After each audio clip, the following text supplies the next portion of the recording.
මහව ප්‍රාදේශීය ලේකම් කාර්යාලයේ ඉඩම් අංශයේ සේවය කරන මම අද දවසේ ඔබට පැහැදිලි කරන්නට සූදානම් වෙන්නේ ඉඩමක් පුද්ගලිකව මැනුම් කරන්නේ කොහොමද? ඒ සඳහා ඔබ විසින් සිදු කළ යුත්තේ මොනවද කියන කාරණය ගැන.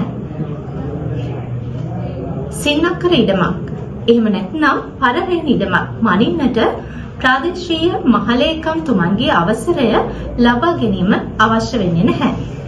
ඉඩම මැනීම ආකාර දෙකක් යටතේ සිදු කරනවා. එක අධීක්ෂණ මැනුම්. දෙවෙනි එක තමයි පුද්ගලික මැනුම්.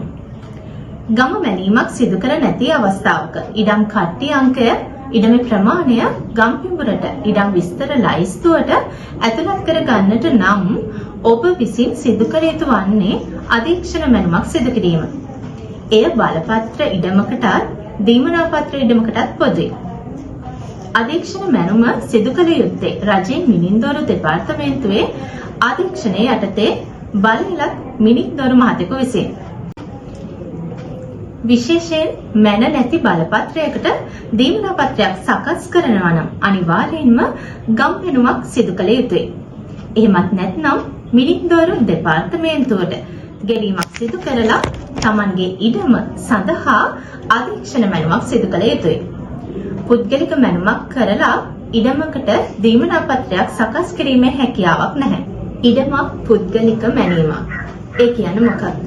ඉඩම පැවරීමට දරුවන් අතරේ කොටස් වලට බෙදා දෙන්නට, ඉඩමේ ප්‍රමාණය දැනගන්නට ආදී වූ කාරණාවන් ගණනාවක් සඳහා පුද්ගලිකව මුදල් ගෙවලා බලලත් මිනින්දොරුවරයෙකු විසින් ප්‍රාදේශීය මහලේකම්තුමන්ගේ අවසරය යටතේ රජයේ ඉඩමක් පුද්ගලිකව මැනීම ඉඩමක් පුද්ගලිකව මැනීම කියලා අපි හඳුන්වනවා. ඔබ සතුව රජයේ ඉඩමකට හිමි දීමනාපත්‍රයක් සරලව කිව්වොත් ගරු ජනාධිපතිතුමන්ගේ අත්සනින් යුතුව නිකුත් කරන ලද දීමනාපත්‍රයක්, එහෙම නැත්නම් ඔප්පුවක්, බැහැර කරන ලද පැවරුම් කරයක් ඔබ සතුව තිබෙනවා වෙන්නට පුළුවන්. ඔබගේ දීමනාපත්‍රයේ පැවරුම් කරේ ඉඩමේ ප්‍රමාණය නිවැරදිව දක්වා නැති අවස්ථාවක ඉඩමේ ප්‍රමාණය තහවුරු කරගන්නට, ඒ වගේම ඉඩමේ ප්‍රමාණය නිවැරදි දක්වලා තිබුණත් දීමනාපත්‍රයේ කොන්දේසි වලට යටත්ව කිහිප දෙනෙකුට ඉඩම පැවරීමක් සිදු කරන්නට යන අවස්ථාවකදී, ඒ වගේම දීමනාපත්‍රයක් ලේඥාතීන් කිහිප දෙනෙක්ට පසුරුමේ නම් කරන්නට යන අවස්ථාවකදී ආදී වූ කාරණාවන් වලදී ඔබ විසින් ඉඩම පුද්ගලිකව මනින්නට අවශ්‍ය බවට අප වෙත දැනුම් දෙන්නට පුළුවන්. එවන් අවස්ථාවකදී ඔබ ඉඩම බලයලත් මිනින්දොරු මහතෙකු විසින් මැන ගැනීම සිදු කරන්නට නම් ඒ සඳහා ප්‍රාදේශීය මහලේකම්තුමන්ගේ ලිඛිත අවසරය ලබා ගත යුතුයි. එම අවසරය ලබා ගැනීමට ඉඩම් අංශය සතුව ඉඩම් අංක 7 යටතේ දක්වලා තියෙන දීමනාපත්‍ර පැවරුම් කර ඉඩම පුද්ගලිකව මැන ගැනීමට අදාළ අයදුම්පත ඔබ විසින් සම්පූර්ණ කරලා එම අයදුම්පත ග්‍රාම නිලධාරීන් නිර්දේශ සහිතව ඒ කොටසේ සඳහන් ලේඛන සමග ඉඩම් අංශය වෙත යොමු කළ යුතුයි. අපි බලමු පුද්ගලික මැනුම් කිරීම සඳහා වුණු අයදුම්පත්‍රය නිවැරදිව සම්පූර්ණ කරන්නේ කොහොමද කියලා. ඉඩමක් පුද්ගලිකව මැනීම සඳහා වූ අයදුම්පත්‍රය කොටස් දෙකකින් සමන්විතයි. A කොටස සහ B කොටස වශයෙන්. මේ අයදුම්පත්‍රයේ ඉහළ වම් කෙළවරෙහි සඳහන් කරලා තියෙනවා ඉඩම් අංක 7 කියලා. මේ අයදුම්පත්‍රයේ ඉහළින්ම අහනවා අංක කියලා හිස්තැනක් තියලා දීමනාපත්‍ර පැවරුම් කර ඉඩම පුද්ගලිකව මැන ගැනීම සඳහා වූ අයදුම්පත්‍රය කියලා සඳහන් කරලා තියෙනවා. මේ හිස්තැනෙහි ඔබ විසින් සඳහන් කළ යුතුයි ඔබගේ දීමනාපත්‍රය හෝ පැවරුම් කරේ අංකය සඳහන් කළ යුතුයි. ඒ වගේම අංක 1 යටතේ දක්වලා තියෙනවා දීමනාපත්‍ර කරු සහ පවුල් ලේඛකයේ පිළිබඳ තොරතුරු ඇතුළත් කරන්නට තීරයක්. පළවෙනියට අහලා තියෙනවා දීමනාපත්‍ර කරුගේ සම්පූර්ණ නම. දීමනාපත්‍ර කරුගේ සම්පූර්ණ නම කියලා කියන්නේ මුලකුරුත් එක්ක කියවෙන සම්පූර්ණ නම. උදාහරණයක් විදිහට ලංසකාර මුදියන්සේලාගේ අබේරත්න නම් දීමනාපත්‍ර කරුගේ නම සම්පූර්ණ නම ඒ තීරයේ සඳහන් කළ යුතුයි. ඒ වගේම මැනුම් ඉල්ලීමට ඉල්ලුම් කරන්නේ දීමනාපත්‍ර කරු නොවේ නම් ඉල්ලුම් කරුගේ සම්පූර්ණ නම. මේ සඳහා ඉල්ලුම් කරන අවස්ථාව වන විට දීමනාපත්‍ර කරු මියගොස් නම් ඒ වෙනුවට අදාළ ඉඩමෙහි සාරෝපණ හිමිකරුට හෝ දීමනාපත්‍ර කරුගේ කලත්‍රය හට මැනුම් ඉල්ලීම ප්‍රාදේශීය ලේකම්තුමන් වෙත යොමු කිරීමේ හැකියාව පවතිනවා.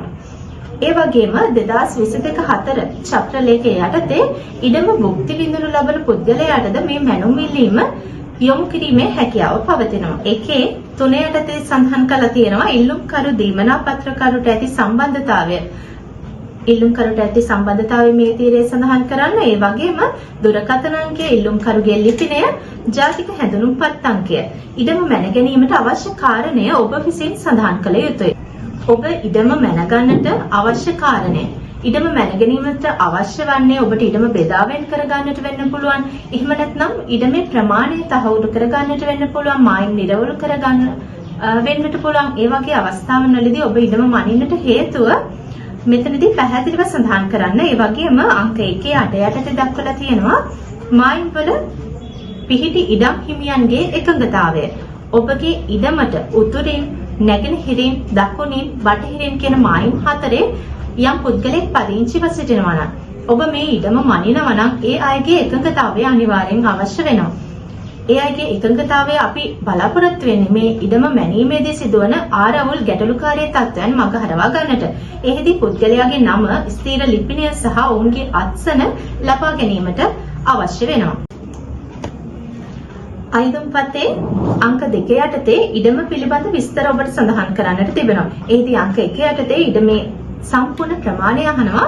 දීමනා පත්‍රයේ සඳහන් කරලා තිබෙනවා ඉඩම මැන නැති අවස්ථාවකදී ඉඩමේ ප්‍රමාණය ඒ සඳහන් පරිදි මේ අයදුම් පත්‍රයේ ඉඩමේ ප්‍රමාණය සඳහන් කළ යුතුයි.